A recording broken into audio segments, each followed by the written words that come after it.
কাউকে ক্ষমা করে দেওয়ার পর তার ভিতর থেকে যদি কোনো পরিবর্তন না দেখেন, তাহলে মনে করবেন তার কাছ থেকে আবারও ধোঁকা খাবেন। সম্মানিত দর্শক, আসসালামু আলাইকুম। আমি ফাতেমা বলছি নারায়ণগঞ্জ থেকে। সবাইকে ওয়েলকাম জানিয়ে শুরু করছি নতুন আরও একটি লাইফস্টাইল ব্লগ। আশা করছি পুরো ভিডিওটি আপনারা শেষ পর্যন্ত দেখবেন। ইনশাল্লাহ ভিডিওটি আপনাদের কাছে ভালো লাগবে। তো ঘুম থেকে উঠে ঘর ঝাড়ু দিয়েছি, এরপর বিছানাপাতিও গুছগাছ করেছি। চলে আসলাম সোজা পাখির রুমে, যা প্রতিদিনই প্রতিটা মেয়েরই এটা বাধ্যতামূলক। এই কাজটা প্রতিদিনই করতে হয়, মনে না চাইলেও, শরীর ভালো না থাকলেও ঘুম থেকে উঠে বাসিঘর ঝাড়ু দেওয়া, সোজা পাখির রুমে চলে যাওয়া, এছাড়া যেন আর কোনো উপায়ই নেই। তো সকালে চলে আসলাম নাস্তা বানানোর জন্য। এই তো ডিমটাকে হালকা ভেজে এরপর আলাদা করে রাখলাম। এখানে রসুন থেতু করে আর পেঁয়াজ দিয়ে দিলাম টেস্ট আনার জন্য একটু ম্যাগি মশলা, তারপর একটু নেড়ে নিলাম। এখন আমি দিয়ে দিব সয়া সস। এখন আমি দিয়ে দিব এখানে এই সবজিগুলো। আসলে এখানে আমার চিকেনটা দেওয়া উচিত ছিল, আমার খেয়াল ছিল না, ভাবছিলাম মনে হয় ডিম দিয়ে রান্না করতেছি। আসলে যে এখানে আমি চিকেনটা কেটে কুটে রেখেছি সেটা দিতেই ভুলে গেছি। যাই হোক, আগে চিকেনটা দিবেন, তারপর সবজিটা দিবেন। এই তো আমি দোনোটা আর কি একসাথেই দিয়ে দিয়েছি, কি আর করবো, ভুলে গেছি। তারপর দিয়ে দিলাম টমেটো সস, দিয়ে নেড়ে চেড়ে ঢাকনা দিয়ে ডেকে এরপর রান্না করতে থাকবো। আর এই যে এখানে আমি পাউরুটি নিলাম। এই রেসিপিটা কোনো ধরনের চিজ ছাড়াই পাউরুটি দিয়ে পিৎজা রেসিপি। এটা একদমই ঝটপট আর সহজে বানানো যায়, খেতেও অনেক ভালো লাগে। তবে চিজটা দিলে আরও বেশি মজা লাগে। তবে আমি যেভাবে আজকে বানাইতেছি কোনো ধরনের চিজ ছাড়া, তো খারাপ লাগে না। আপনারা একবার ট্রাই করে দেখবেন, ভালোই লাগে। এইটা খেতে কিন্তু মন্দ লাগে না, সকালের ঝটপট নাস্তা হিসাবে। আর কম খরচ যারা করতে চাইবেন, যে একটা চিজের দাম কিন্তু 250 টাকার উপরে পড়ে বা 250 টাকা এরকমই হয়। তো সেরকম খরচ যদি একটু কমাতে চান, তাহলেও কিন্তু আপনারা এই সবজিগুলো বা এই চিকেন বা ডিম দিয়ে এটা করতে পারবেন। তবে একটু সসের পরিমাণটা বেশি দিতে হবে, এই আর কি, তাহলেই মজাটা চলে আসবে। তো দেখুন, আমি এখন সেই ডিমটাও দিয়ে দিলাম, ধনিয়া পাতাও দিয়ে দিলাম। আর অনেকটাই কিন্তু এইখানে পানি উঠে আসছিল, সে দিয়েই কিন্তু রান্না হয়ে গেছে। তো এইভাবে করে আমি এই পুরটা রেডি করার পর মাংসটা চেক করে নিলাম সেদ্ধ হয়েছে কিনা। কিন্তু সেদ্ধ হয়ে গেছে, দেখিয়ে দিলাম আপনাদের ভেঙে। তারপর একটি প্যানে অল্প পরিমাণে তেল দিতে হবে। আমার এখানটাতে একটু বেশি পড়ে গেছে তেলের পরিমাণটা, আর একটু কম দিবেন তাহলে সুন্দর হবে। যাই হোক, এখন আমি ভেজে নিচ্ছি। তবে এখানে আরেকটা সমস্যা এই ধরনের পাউরুটি না নিয়ে 4 কোণার যে পাউরুটিটা থাকে সেটা নিলে বেশি ভালো হয়। তবে এটার এই যে অ্যাঙ্গেল থাকার কারণে এই সবজিগুলো কি হবে, বের হয়ে আসবে।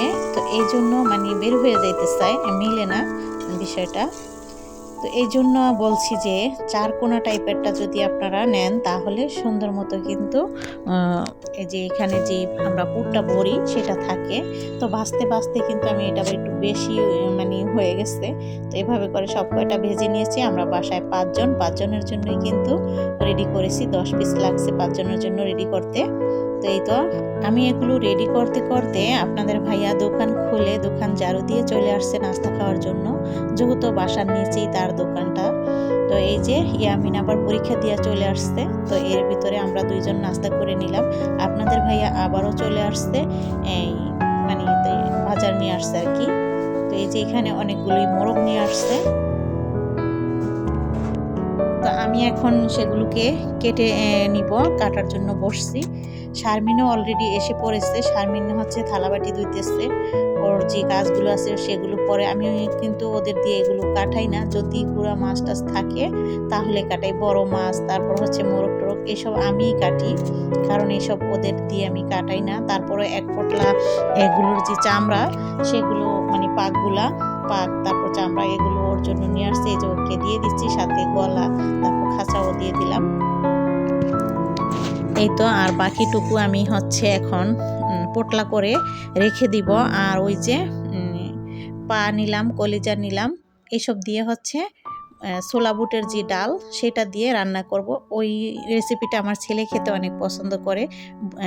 ছোলা বুট দিয়ে রান্না করলে, আমি যদি মুরগির গোশটা রান্না করতাম, তার চাইতে বেশি পছন্দ করবে এই ছোলা বুট দিয়ে রান্না করলে, এই আর কি। তারপর সব কিছু আমি যা যা রান্না করব কেটে কুটে এখানে নিয়েছি। 2টা চুলাই জ্বালিয়ে দিলাম। মাশাআল্লাহ আগুন থাকার কারণে কিন্তু এখন আমি রান্না করো মানে ভালো লাগবে। অন্য সময় কিন্তু আগুনটা থাকে না, তা আমাদের কষ্ট হয়। ইদানিং কিন্তু ভালোই থাকতেছে, যদিও একটু কম হলেও রান্না করা যায়। তো এখন হচ্ছে আমি ওই চুলায় দিয়ে দিলাম পেঁয়াজ, এই চুলায় দিয়ে দিলাম হচ্ছে গরম মশলা, তেজপাতা। তো ওইটাতে আমি করলা ভাজি বসাবো, আর এটাতে হচ্ছে ওই যে ছোলা বুট দিয়ে মুরগির ঘিলা কলিজা, তারপর হচ্ছে পা, সাথে আমি আমার ছেলের জন্য কয়েক পিস মাংস দিয়ে দিচ্ছি, সাইফুল আর হচ্ছে ইয়ামিন যাতে খেতে পারে এই জন্য। তো এই যে এখানে করলা ভাজিটা আমি বসিয়ে দিলাম, অল্প করেই রান্না করতেছি, কারণ অল্প করে করলা ভাজি বেশি তেল দিয়ে পেঁয়াজ দিয়ে রান্না করলে খেতে ভালো লাগে, আর যেহেতু সবাই খাবে না, আপনাদের ভাইয়া আমি খাবো এই জন্য। আর এই তো আমি এক এক করে কিন্তু হলুদ গুঁড়া, মরিচ গুঁড়া, ধনিয়া গুঁড়া এসব দিয়ে দিলাম, আর হচ্ছে পানিও দিয়ে দিলাম, পরিমাণ মতো লবণ এখানে দিয়ে ভালো করে মশলাটাকে অফ ক্যামেরাতে কষিয়ে তারপর আমি এই চিকেনগুলো দিয়ে দিচ্ছি, দিয়ে এখন ভালো করে নেড়ে মিশিয়ে নিচ্ছি।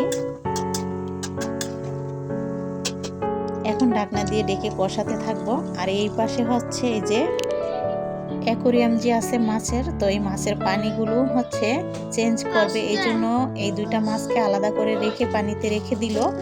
আর হচ্ছে অ্যাকোরিয়ামের যে পাথরগুলো সেগুলো অনেকটা ময়লা হয়ে গেছে, আসলে এইবার পানি চেঞ্জ করতে অনেকটা সময় লেগে গেছে। পানিগুলো আমার মেয়ে সব সময় পরিষ্কার করে, তো এবার হচ্ছে সম্ভবত 4-5 দিন হয়ে গেছে পানি চেঞ্জ করা হয়নি, তো ও হচ্ছে আজকে পানিগুলো চেঞ্জ করে দিচ্ছে। মেজে টেজে ভালো করে ধুয়ে পরিষ্কার করে এখন নতুন করে পানি দিল, আর হচ্ছে পাথরগুলো রাখবে আর মাছগুলো রেখে দিবে। পানির আওয়াজটা রাখতে পারিনি, এখানে সবাই কথাবার্তা বলছে এই জন্য, নয়তো কিন্তু এই পানির আর পাথর থোয়ার যে একটা আওয়াজ আসছে সেটা শুনতে অনেক ভালো লাগে। যাই হোক, ওই সময় আমরা খেয়াল করিনি, ও যে এই কাজগুলো করতেছিল আর ইয়ামিন হচ্ছে ভিডিও করতেছিল।